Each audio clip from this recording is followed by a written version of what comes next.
ఏ మాటలు మంచిగా రాని ఎవతివే నువ్వేమో జాగిరి గీగిరి అంటున్నావు. నిన్ను సీట్లు వేసుకొని లేవడద్దు అన్నాడే. ఏందే నన్నువే అంటావే నువ్వు? ఓ అమ్మ లొల్లెందుకు పెట్టుకుంటారు మీరు సీట్ కోసం? జర్సేపు అయితే ఎవరన్నా ఒకళ్ళు దిగుతారు, మళ్ళా మీరు కూసోరా? ఏందే ఇప్పుడు మాట ఏందే నన్ను వేయంటావే? నువ్వేనో బస్సు కొన్నావానేమో బాగా ఎగురుతాను. మరి నీదానే బస్సు, నువ్వు బాగా మాట్లాడుతున్నావేందే? అమ్మో ఏదో లేటట్టే ఉన్నది కదా, ఎందుకు వచ్చినా కూడా దిగుదాం, వేరే బస్సు వచ్చినాక పోతా. గదేనే నేనేనా సీట్లల్లో దస్తులు సంచులు తువ్వాలలు వేసి వచ్చి కూర్చుంటానా? అసలు నువ్వే బతివే ఏమో నాతో పెట్టుకుంటాను. నేను ఒక్కదాన్ని వేసి కూర్చున్నానా అనే వీళ్ళంతా వేసి కూర్చోలేదే. అరే బస్సుల మంది బాగానే ఉన్నారు కదా. ఓ అమ్మ మీకు చెప్తాంటే అర్థమైతే లేదా ఎందుకట్లా లొల్లి పెట్టుకుంటారు? ఈ అవ్వ ఏ బస్సులో చూడు ఈ ఆడోళ్ళు వెళ్ళే సీట్ల గురించి అరే వశపడతలేదు మాకు.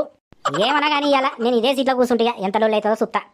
ఎవలయ్యా నువ్వు ఏమో ఇప్పుడు వచ్చి సీట్లో కూర్చుంటున్నావు, ఇక్కడ గింతగానం లొల్లి అవుతా అంటే ఎవరు ఎన్నన్నానని నేను సీట్లకి వెళ్ళి లేచేదే లేదు ఇవాళ. అయ్యో నిన్నేనా చెవులు వినబడతలేవా నీకు?